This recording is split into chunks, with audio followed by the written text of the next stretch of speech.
Good evening students. आज हम इकाई 3 विद्युत रसायन इलेक्ट्रोकेमिस्ट्री स्टार्ट करेंगे। तो विद्युत रसायन, इसमें हम जनरल इंट्रोडक्शन देख लेते हैं पहले कि विद्युत रसायन होता क्या है। तो विद्युत रसायन रसायन विज्ञान की वह शाखा होती है जिसके अंतर्गत दो प्रकार की रासायनिक अभिक्रियाओं का अध्ययन किया जाता है। वे दो प्रकार की रासायनिक अभिक्रियाएं कौन सी है? फर्स्ट, जो ऐसी रासायनिक अभिक्रियाएं जो स्वतः प्रवर्तित है, मतलब जो यदि रासायनिक अभिक्रिया हो रही है तो उससे जो ऊर्जा निर्गमित हो रही है उससे विद्युत का उत्पादन होता है। जैसे उदाहरण में क्या है? विद्युत रासायनिक सेल या गैल्वेनिक सेल में होने वाली रासायनिक अभिक्रिया।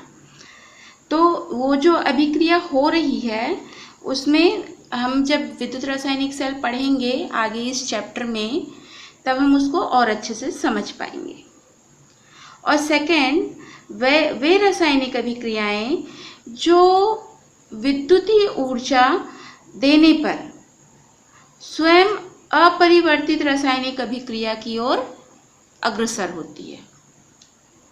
कहने का तात्पर्य क्या है कि रासायनिक अभिक्रिया होगी, मगर रासायनिक अभिक्रिया कैसे होगी? जब हमको उसको बाह्य ऊर्जा यानी कि विद्युत ऊर्जा देना पड़ेगा और उसमें बिना कोई परिवर्तन के रासायनिक परिवर्तन होगा।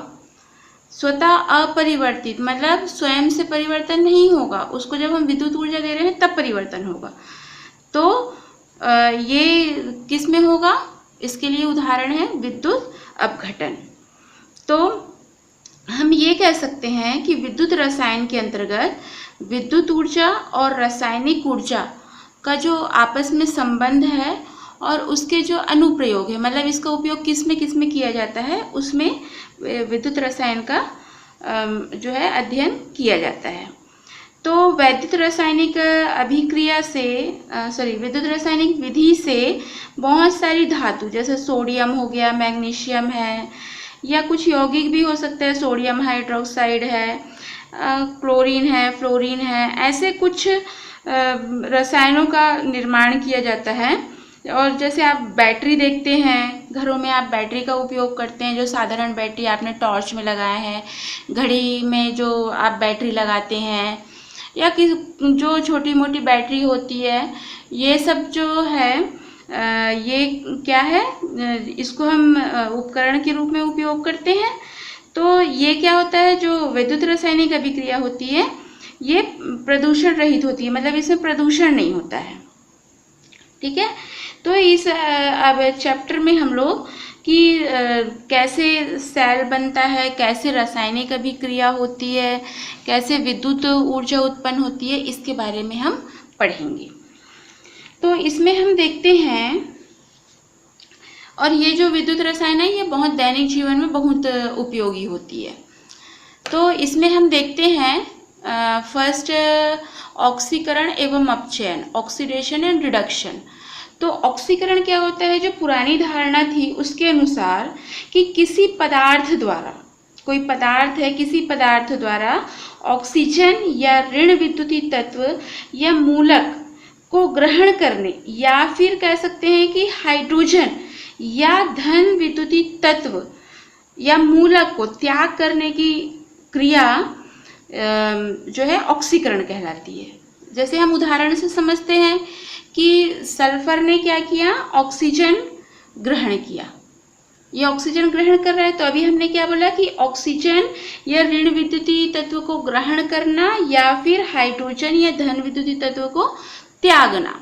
तो यहाँ पर ये ऑक्सीजन को ग्रहण कर रहा है, तो सल्फर का क्या हो रहा है? ऑक्सीकरण हो रहा है। यहाँ पर FeCl2 की क्लोरीन से अभिक्रिया हो रही, तो FeCl3 बना रहा है, मतलब ये क्लोरीन को ग्रहण कर रहा है, मतलब ये ऋण विद्युतीय तत्व है तो इसको ग्रहण कर रहा है, तो ये क्या कहलाएगी? ऑक्सीकरण। और अपचयन इसका विपरीत होगा, जब किसी पदार्थ द्वारा या तो हाइड्रोजन या धन विद्युतीय तत्व को ग्रहण किया जाएगा या ऑक्सीजन या ऋण विद्युतीय तत्व को त्यागा जाएगा। तो जैसे उदाहरण में हम देख रहे हैं कि क्लोरीन हाइड्रोजन से अभिक्रिया हो रहा है, तो यहाँ पर क्या हो रहा है? जो हाइड्रोजन है इसके द्वारा ग्रहण किया जा रहा है, तो ये क्या कहलाया, अपचयन हो रहा है। यहाँ पर एक कॉपर ऑक्साइड है, कॉपर ऑक्साइड हाइड्रोजन, तो ये क्या कर रहा है, ऑक्सीजन को त्याग रहा है, कॉपर बना रहा है, तो यहाँ पर इसका क्या हुआ, अपचयन हुआ। तो ये पुरानी धारणा है कि ऑक्सीजन को ग्रहण करना या ऋण विद्युतीय ऑक्सीजन या फिर ऋण विद्युतीय तत्व या धन विद्युतीय तत्व, ऑक्सीजन या ऋण विद्युतीय तत्व को ग्रहण करना और हाइड्रोजन या धन विद्युतीय तत्व को त्यागना, ये ऑक्सीकरण, और इसके विपरीत अभिक्रिया अपचयन।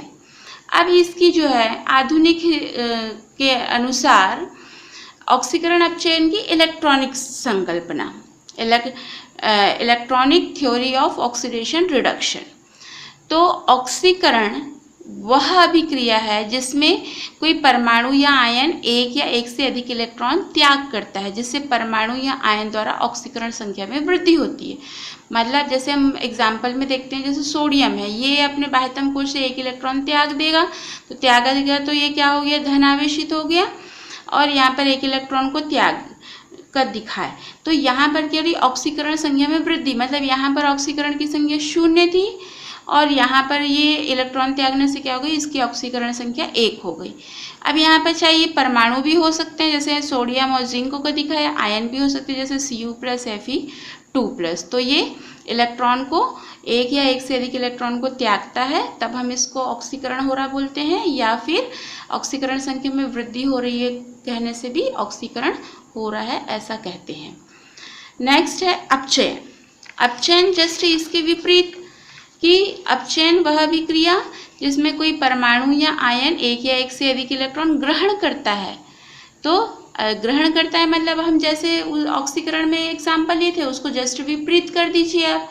तो जैसे सोडियम प्लस इलेक्ट्रॉन किए, तो इसने क्या किया, इलेक्ट्रॉन को ग्रहण करके ये सोडियम बना लिया।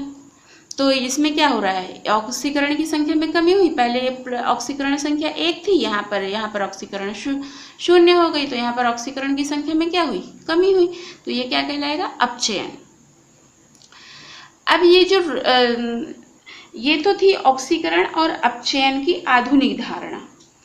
तो इसमें ये जो अभिक्रिया है, ये अभिक्रिया जो ऑक्सीकरण और अपचयन, ये साथ साथ चलती है, अलग अलग नहीं होती है। जैसे हमने भी पढ़ा, अभी हमने केवल क्या समझा कि ऑक्सीकरण कैसे होता है, अपचयन कैसे होता है। ये अभिक्रियाएं अलग अलग नहीं होती है, ये अभिक्रिया दोनों साथ में होती है। तो ऐसी अभिक्रियाएं जो साथ साथ संपन्न होती है, मतलब कि जो ऑक्सीकरण और अपचयन की अभिक्रिया है, ये साथ साथ संपन्न होती है, तब इसको बोला जाता है रेडॉक्स अभिक्रिया। रेडॉक्स अभिक्रिया या फिर ऑक्सीकरण या अपचयन अभिक्रिया, इसमें क्या होता है कि कोई भी जो रासायनिक अभिक्रिया हो रही है उसमें एक परमाणु इलेक्ट्रॉन को त्यागता है और दूसरा परमाणु उस इलेक्ट्रॉन को ग्रहण करता है। मतलब एक का त्यागना मतलब ऑक्सीकरण हुआ और दूसरे का ग्रहण करना मतलब अपचयन हुआ। तो इस प्रकार से ऑक्सीकरण और अपचयन जो है साथ साथ होती है, तो उस जो साथ साथ अभिक्रिया होती है उसको बोलते हैं रेडॉक्स अभिक्रिया। तो जो ये रेडॉक्स अभिक्रिया है, ये रेडॉक्स कैसे बना है, जो रेड शब्द है, रेड शब्द ये रिडक्शन के RD से लिया गया है, रिडक्शन के, और ऑक्स जो शब्द है वो ऑक्सीडेशन के ऑक्स से लिया गया। तो इस प्रकार से ये बन गया रेडॉक्स। अब इसको हम कैसे परिभाषित कर सकते हैं कि जिन रासायनिक अभिक्रियाओं में एक पदार्थ से दूसरे पदार्थ में इलेक्ट्रॉनों का स्थानांतरण होता है, ऑक्सीकरण अपचयन अभिक्रियाएं या रेडॉक्स अभिक्रियाएं कहलाती है। मतलब यहाँ पर क्या होगा, पहले हमने पढ़ा था कि ऑक्सीजन को ग्रहण करना और या फिर त्यागना, ये जो है ऑक्सीकरण और अपचयन पुरानी धारणा के अनुसार। मगर जो इलेक्ट्रॉनों का स्थानांतरण के आधार पर रहेगा, तो एक पदार्थ जो है, जो इलेक्ट्रॉन रहेंगे वो एक पदार्थ से दूसरे पदार्थ में स्थानांतरित होंगे, तब यहाँ पर ऑक्सीकरण और अपचयन की अभिक्रिया कहलाएगी या फिर रेडॉक्स अभिक्रिया कहलाएगी। तो अब इसमें कुछ शब्द हैं, इसको बहुत अच्छे से ध्यान से देखना है। अच्छा, रेडॉक्स अभिक्रिया जो है ये अर्ध अभिक्रिया होगी। अर्ध अभिक्रिया मतलब जैसे अभिक्रिया में ऑक्सीकरण हो रहा है तो ऑक्सीकरण अर्ध अभिक्रिया कहलाएगी, और अपचयन हो रहा है तो अपचयन अर्ध अभिक्रिया कहलाएगी। लेकिन ऑक्सीकरण और अपचयन अकेले अकेले अभिक्रिया नहीं होगी, जो अभिक्रिया होगी ये साथ में ही होगी। अभी हम आगे समझेंगे कि कैसे वो साथ में होगी। फिर नेक्स्ट है ऑक्सीकारक शब्द, ऑक्सीडाइजेशन एजेंट और अपचायक रिड्यूसिंग एजेंट। तो ऑक्सीकारक और अपचायक इन दोनों को हमको ध्यान रखना है कि ये क्या होते हैं। तो वह अभिकारक जो दूसरे अभिकारक से इलेक्ट्रॉन ग्रहण करके स्वयं अपचयित हो जाता है, ऑक्सीकारक कहलाता है। मतलब कि वो क्या करेगा, जो भी अभिकारक रहेगा वो दूसरे से इलेक्ट्रॉन को ग्रहण करेगा। या फिर हम इसको क्या कह सकते हैं कि जिसके ऑक्सीकरण संख्या में कमी होती है, ऑक्सीकारक कहलाता है। जहाँ पर ऑक्सीकरण की संख्या में कमी होगी, मतलब जो रासायनिक अभिक्रिया होगी उसमें ऑक्सीकरण की संख्या में कमी होगी, वहाँ पर वो क्या कहलाएगा, ऑक्सीकारक। और अपचायक क्या होता है, जस्ट इसके विपरीत होगा, वह अभिकारक जो दूसरे अभिक्रिया कारक को इलेक्ट्रॉन देता है और स्वयं ऑक्सीकृत होता है, वो अपचायक कहलाता है। या फिर हम क्या बोल सकते हैं कि जिसकी ऑक्सीकरण संख्या में वृद्धि होती है वो क्या कहलाएगा, अपचायक कहलाएगा। तो अब हम उदाहरण को देखते हैं। उदाहरण जैसे यहाँ पर लिया है सोडियम और क्लोरीन, तो यहाँ पर बन गया आपका सोडियम क्लोराइड। तो इसको आयनिक समीकरण में बदलने पर क्या होगा, जैसे यहाँ पर दे रहा है 2Na+Cl2, तो यहाँ पर ये इसको तोड़ेंगे तो क्या हो जाएगा 2Na+ और 2Cl-। इसको क्या कर दिया, दो तो ये दोनों के लिए है, तो 2Na+ और 2Cl-। तो यहाँ पर जब इसको इलेक्ट्रॉनों को देखते हैं तो क्या होगा, जो इसमें 2 सोडियम है तो 2 इलेक्ट्रॉन बाहर निकलेंगे। हर एक सोडियम जो है 1 इलेक्ट्रॉन को त्यागेगा, तो 2 सोडियम है तो 2 इलेक्ट्रॉन को त्यागेगा। तो यहाँ पर ये क्या हुआ, ऑक्सीकरण। तो ये यहाँ पर सोडियम का क्या हो रहा है, ऑक्सीकरण हो रहा है, तो ये एक ऑक्सीकरण अर्ध अभिक्रिया कहलाएगी। और जो क्लोरीन है वो 2 इलेक्ट्रॉन को ग्रहण कर रहा है, चूंकि 2 क्लोरीन है तो 2 इलेक्ट्रॉन ग्रहण कर रहा है, तो यहाँ पर ये 2Cl- में कन्वर्ट हो जाएगा। तो ये क्या हो जाएगा, अपचयन अर्ध अभिक्रिया कहलाएगी। तो इस तरीके से ये क्या होगा, ये जो पूरी अभिक्रिया है इसमें कौन सा पदार्थ का ऑक्सीकरण हो रहा है, कहाँ पर अपचयन हो रहा है, और कौन सा पदार्थ अपचायक कहलाएगा और कौन सा पदार्थ ऑक्सीकारक कहलाएगा, हमको इसको ध्यान रखना है। तो परिभाषा को हमको ऑक्सीकरण, अपचयन, ऑक्सीकारक और अपचायक को बिल्कुल दिमाग में बैठा लेना है, क्योंकि पूरे चैप्टर में आपको पूरा रेडॉक्स अभिक्रिया के बारे में ही पढ़ना है। तो कहाँ पर कौन सा पदार्थ अपचायक कहलाएगा, तो इसमें कन्फ्यूजन नहीं होना है, बहुत इजी है, बहुत अच्छे से आप समझिए कि यहाँ पर कहाँ पर इलेक्ट्रॉन को त्यागा जा रहा है, कहाँ पर इलेक्ट्रॉन को ग्रहण किया जा रहा है। और सबसे अच्छा उदाहरण है आपका सोडियम क्लोराइड। सोडियम क्लोराइड को ध्यान रखिए, सोडियम जो है त्यागता है इलेक्ट्रॉन को, तो यहाँ पर ऑक्सीकरण हो रहा है, मतलब जो त्याग रहा है वहाँ पर ऑक्सीकरण की संख्या बढ़ रही है, मतलब वहाँ पर ऑक्सीकरण की अभिक्रिया हो रही है। और जहाँ पर ऑक्सीकरण की अभिक्रिया हो रही है वह पदार्थ अपचायक कहलाएगा। या कोई एक चीज़ को याद रखिए, ऑक्सीकरण के साथ में अपचायक पदार्थ होता है या अपचयन के साथ में ऑक्सीकारक पदार्थ होता है। इस तरीके से जैसा भी है हमको ये इन चारों टर्म्स को जो है बहुत अच्छे से ध्यान रखना है पूरे चैप्टर के लिए। तो यहाँ पर जो सोडियम है, अब यहाँ पर हम इसको पूरे समीकरण से देख लेते हैं। जो सोडियम है तो सोडियम क्या कर रहा है, इलेक्ट्रॉन को त्याग रहा है, तो इलेक्ट्रॉन को त्यागना क्या कहलाता है, ऑक्सीकरण कहलाता है। और जो इलेक्ट्रॉन को जहाँ पर ऑक्सीकरण की संख्या क्या हो रही, बढ़ रही है, तो वह पदार्थ क्या कहलाता है, अपचायक कहलाता है। उसी प्रकार से ये इलेक्ट्रॉन को ग्रहण कर रहा है तो यहाँ पर अपचयन की अभिक्रिया हो रही है, और जो पदार्थ इलेक्ट्रॉन को ग्रहण करता है वो क्या कहलाता है, ऑक्सीकारक कहलाता है। तो इस तरीके से इस समीकरण में हमको ऑक्सीकारक, अपचायक, ऑक्सीकरण कहाँ हो रहा है, अपचयन कहाँ हो रहा है, इसका पता लगता है। तो इसी प्रकार से और उदाहरण, हम एक और उदाहरण देख लेते हैं। जैसे 2FeCl3 प्लस SnCl2 से बन रहा है 2FeCl2 प्लस SnCl4। तो यहाँ पर देखो समीकरण में ही हमको बता देता है कि कहाँ पर कहाँ पर मतलब आयन बढ़ रहा है, कहाँ पर घट रहा है। जैसे यहाँ पर Cl3 दिया है तो यहाँ पर इसका ऑक्सीकरण संख्या कितनी होगी, +3 होगी, है ना। और यहाँ पर जैसे FeCl2 दिया है, मतलब यहाँ पर इसकी प्लस चार्ज 2 होगा, तो यहाँ पर Fe3 प्लस क्या होगा, 1 इलेक्ट्रॉन को ग्रहण करेगा, इलेक्ट्रॉन को ग्रहण किया तो Fe2+ में बदल गया, मतलब यहाँ पर क्या हो रही है, अपचयन की अभिक्रिया हो रही है।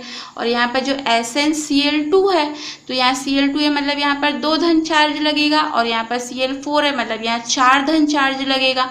तो यहाँ पर यहाँ क्या हो रहा है, जो 2+ है 2+ से ये 4+ में चेंज हो रहा है, मतलब यहाँ पर ऑक्सीकरण संख्या क्या हो रही है, वृद्धि हो रही है, मतलब ये ऑक्सीकरण अर्ध अभिक्रिया है। और जो Fe3+ से 2+ में हो रहा है, मतलब ये अपचयन की अर्ध अभिक्रिया है। तो इस तरीके से ये हमको ऑक्सीकरण संख्या क्या बता दिया कि कहाँ पर ऑक्सीकरण हो रहा है, कहाँ पर अपचयन हो रहा है। तो हम इस समीकरण में हमने दिखा दिए कि यहाँ पर अपचयन हुआ, यहाँ पर ऑक्सीकरण संख्या कम हुई तो ये अपचयन हुआ, यहाँ पर अधिक हो रही तो ये ऑक्सीकरण हो रहा। और जहाँ पर ऑक्सीकरण होता है वह पदार्थ अपचायक कहलाता है, और जहाँ अपचयन होता है वह पदार्थ ऑक्सीकारक कहलाता है। इस तरीके से हमने इसमें ऑक्सीकरण और अपचयन को देखा। तो ये है रेडॉक्स अभिक्रिया। अब देखते हैं नेक्स्ट टॉपिक, विद्युत अपघटनी चालकता या इलेक्ट्रोलिटिक कंडक्टेंस। तो इसमें हम देखेंगे कि जैसे सभी पदार्थ होते हैं ये विद्युत के चालक नहीं होते हैं। चालक नहीं होते मतलब हमने पहले चैप्टर में भी पढ़ा है। यदि आपने पहले चैप्टर का वीडियो नहीं देखा है तो आप पहले उसको देख लीजिए, वहाँ पर चालक, कुचालक, सुचालक के बारे में अच्छे से डिटेल बताया गया। फिर भी हम वहाँ पर और पढ़ लेते हैं, थोड़ा सा उसकी चर्चा कर लेते हैं। चालक, अब जैसे हमने कहा कि सभी पदार्थ में विद्युत धारा का चालक नहीं होता है, मतलब विद्युत धारा प्रवाहित नहीं होती है। तो नहीं होती है तो कुछ में तो होती है।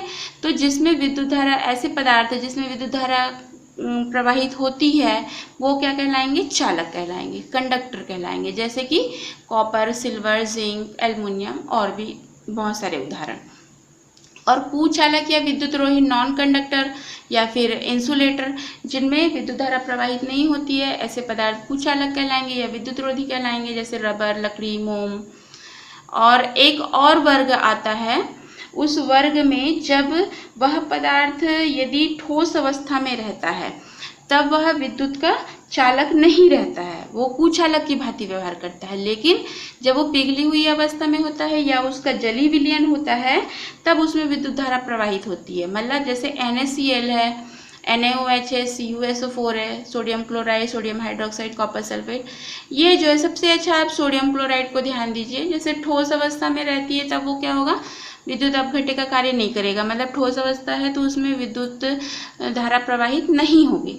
लेकिन जब वह पिघली हुई अवस्था में रहेगा या उसका जलीय विलयन बना देंगे तो उसमें से विद्युत धारा प्रवाहित होगी। तो जैसे आप लोग देखते हैं कि जब कहीं पर खंभा वगैरह गड़ाया जाता है तो वहाँ पर नमक जो है डाला जाता है ज़मीन में, तो ये पिघली हुई अवस्था में सुचालक का कार्य करता है। तो इसको बोलते हैं विद्युत अपघट्य। अब जो विद्युत चालक होते हैं ये 2 प्रकार के होते हैं। जो फर्स्ट है धात्विक चालक या मेटालिक कंडक्टर, दूसरा विद्युत अपघट्य इलेक्ट्रोलाइट्स। तो धात्विक चालकता या मेटालिक कंडक्टर किससे कहते हैं, ये वे धातुएं होती है जो अपने में विद्युत धारा प्रवाहित होने देती है किंतु उनमें कोई रासायनिक परिवर्तन नहीं होता है। मतलब विद्युत धारा प्रवाहित होगी, जैसे हम लोग बिजली का तार देखते हैं, हम लोग लाइट जलाते हैं और पंखा चलने लगता है या कूलर चलने लगता है या कोई भी विद्युत सामान चलने लगता है। तो वो क्यों होता है, क्योंकि जो धात्विक चालक होते हैं उसमें जो धारा का प्रवाह है वो इलेक्ट्रॉन के प्रवाह के कारण होता है। मतलब जो धातु होती है, धातु के बाह्यतम कोश में जो इलेक्ट्रॉन होते हैं वो जो इलेक्ट्रॉन है वो मुक्त होकर के गमन करते हैं, इसलिए जो है विद्युत धारा प्रवाहित होती है। लेकिन उसमें कोई रासायनिक परिवर्तन नहीं होता है, मतलब वो जैसा तार है वो वैसे ही रहेगा, उसमें कोई दूसरा परिवर्तन नहीं होगा। तो इसके उदाहरण क्या है, कॉपर, सिल्वर, जिंक और भी दूसरी धातुएं। विद्युत अपघट्य क्या होते हैं, ये वे पदार्थ हैं जो अपनी पिघली हुई अवस्था में या फिर जलीय विलयन में विद्युत धारा का चालन करते हैं, विद्युत अपघट्य कहलाते हैं। और इसमें क्या होगा, रासायनिक अपघटन हो जाता है। तो इसके उदाहरण क्या है, अम्ल, क्षार, लवण। जैसे लवण में हमने लिया सोडियम क्लोराइड, तो ऐसे ही अम्ल में भी आपका जैसे सल्फ्यूरिक अम्ल है H2SO4, क्षार में आपका NaOH हो गया। तो इस तरीके से ये विद्युत अपघट्य होते हैं और इसमें जिनमें रासायनिक अपघटन भी होता है। विद्युत अपघटनी चालन क्या होता है, किसी विद्युत अपघट्य के विलयन में विद्युत धारा का प्रवाह विद्युत अपघटनी चालन कहलाता है। मतलब आपने विद्युत अपघट्य लिया, जैसे मान लीजिए सोडियम क्लोराइड लिए और सोडियम क्लोराइड को हमने पानी में विलयन बना लिया, उसमें से विद्युत धारा प्रवाहित करेंगे तो ये क्या कहलाएगा, विद्युत अपघटनी चालन। देन नेक्स्ट है विद्युत अनपघट्य नॉन इलेक्ट्रोलाइट्स। ये क्या होते हैं, वे पदार्थ जो अपनी पिघली हुई अवस्था में अथवा जलीय विलयन में विद्युत धारा का चालन नहीं करते हैं, विद्युत अनपघट्य कहलाते हैं। अभी हमने विद्युत अपघट्य पढ़ा जिसमें विद्युत धारा प्रवाहित होगी पिघली हुई अवस्था जलीय अवस्था में, उसके जस्ट विपरीत है विद्युत अनपघट्य। उदाहरण क्या है, यूरिया, शक्कर, ग्लूकोज, एथिल अल्कोहल एटसेट्रा। विद्युत अपघट्यों का वर्गीकरण, क्लासिफिकेशन ऑफ इलेक्ट्रोलाइट्स। आयनन के आधार पर जो विद्युत अपघट्य हैं ये दो प्रकार के होते हैं। जो विद्युत अपघट्य होते हैं ये समान रूप से आयनित नहीं हो पाते हैं। जैसे हमने विद्युत अपघट्य को लिया और उनको उसका जलीय विलयन बनाए तो वो कुछ पूर्ण रूप से आयनित हो जाते हैं, कुछ नहीं होते हैं। तो इसलिए आयनन के आधार पर ये दो प्रकार के होते हैं। पहला है प्रबल विद्युत अपघट्य, स्ट्रॉन्ग इलेक्ट्रोलाइट्स, और सेकेंड है दुर्बल विद्युत अपघट्य, वीक इलेक्ट्रोलाइट्स। तो प्रबल विद्युत अपघट्य वे विद्युत अपघट्य जो जलीय विलयन में लगभग पूर्णतः आयनित हो जाते हैं, प्रबल विद्युत अपघट्य कहलाता है। जो पूर्ण रूप से आयनित हो जाएगा, जैसे सोडियम क्लोराइड है, पूरा घोलने पर Na+Cl- में, KCl है घोलने पर K+Cl- में, ऐसा ये आयनित हो जाता है। और दुर्बल विद्युत अपघट्य जैसे इसके विपरीत वे विद्युत अपघट्य जिनका जलीय विलयन में बहुत कम आयनन होता है या अत्यधिक तनु करने पर भी पूर्ण आयनित नहीं होते, मतलब उसमें आप पानी की मात्रा ज़्यादा भी कर दोगे तो पर भी वो आयनित नहीं होंगे पूर्ण रूप से। तो जैसे एसिटिक अम्ल है, H2CO3 है, ये दुर्बल विद्युत अपघट्य के अंतर्गत आते हैं। देन नेक्स्ट है विद्युत अपघट्य पदार्थों की विद्युत चालकता को प्रभावित करने वाले कारक, फैक्टर्स अफेक्टिंग इलेक्ट्रोलिटिक कंडक्शन। तो जो विद्युत अपघट्य है, अब हमने जान गए कि विद्युत अपघट्य क्या होते हैं, तो अब उसकी चालकता को, मतलब विद्युत धारा प्रवाहित हो रही तो उसको प्रवाहित करने के लिए कौन कौन से चालक जो कारक हैं वो उसको प्रभावित करते हैं। तो फर्स्ट है अंतर आयनिक आकर्षण। क्या होता है, जब विलयन में विद्युत अपघट्य के आयनन के मध्य में यदि आकर्षण विलय विलय अन्योन क्रिया होती है, मान लीजिए जो आयन है उनके मध्य में विलय विलय अन्योन आकर्षण होता है, अन्योन क्रिया होती है। यदि अंतर आयनिक आकर्षण अधिक हुआ और तो उनके गतिशील होने की स्वतंत्रता कम होगी और चालकता भी कम होगी। मगर तनु विलयनों में यदि विलय विलय अन्योन क्रियाएं क्षीण होती है तो चालकता अधिकतम होती है। हमको ये ध्यान रखना है कि जो तनु विलयन होंगे उनमें विलय विलय अन्योन क्रिया कम होगी तो चालकता अधिक होगी, ये इसका मेन पॉइंट है। आयनों का विलायकन, यदि विद्युत अपघट्य के आयनों विलय और विलायक के अणु के मध्य आकर्षण विलय और विलायक अन्योन क्रिया होगी तो विलय विलायक अन्योन क्रिया यदि अधिक होगी तो विलायकन भी अधिक होगा, और विलायकन यदि अधिक होगा तो विलयन की विद्युत चालकता कम होगी। नेक्स्ट पॉइंट है विलायक की श्यानता। यदि विलायक की श्यानता अधिक होगी तो आयनों की गति में बाधा उत्पन्न होगी, और यदि बाधा उत्पन्न होगी तो विद्युत चालकता कम होगी। नेक्स्ट है ताप, टेम्परेचर। यदि विद्युत अपघट्य के विलयन का ताप बढ़ाया जाएगा तो उपयुक्त जो कारक हैं इनका प्रभाव कम हो जाता है, तो आयनों की गतिज ऊर्जा बढ़ जाती है जिसके कारण उसकी गतिशीलता बढ़ती है और विलयन जो विद्युत अपघट्य विलयन है उसकी चालकता बढ़ जाती है। आयनन की मात्रा, तो आयनन की मात्रा आयनन से हमको पता चल रहा है यदि आयनन जितना अधिक होगा चालकता उतनी ही अधिक होगी। आयनन मतलब जब हम उसको विलयन बनाएंगे, उसको घोलेंगे तो वो आयनित होगा, तो जितना अधिक आयनित होगा उतनी ही चालकता उसकी बढ़ेगी। नेक्स्ट पॉइंट है आयनों की गतिशीलता या मोबिलिटी ऑफ आयन्स। कोई आयन जितना अधिक गतिशील होगा उसकी चालकता उतनी अधिक होगी। अब आयनों का आकार यदि छोटा होता है तो गतिशीलता अधिक होगी। यदि मान लो आयन बड़े हैं तो उनकी गतिशीलता में कम आएगी तो चालकता कम होगा, और यदि जो है आयन यदि छोटे आकार के हैं तो वो गतिशील अधिक होंगे और उसमें गतिशीलता अधिक होगी। नेक्स्ट है विलयन की तनुता। यदि विलयन की तनुता को बढ़ा दी जाएगा तो आयनन की मात्रा भी बढ़ेगी, और आयनन की मात्रा बढ़ेगी तो चालकता में भी वृद्धि होगी। नेक्स्ट पॉइंट है विलायक की प्रकृति। तो विलायक का यदि परावैद्युतांक और ध्रुवणता यदि अधिक होगा तो विद्युत अपघट्य का आयनन अधिक होगा, और आयनन अधिक होगा तो चालकता में वृद्धि होगी।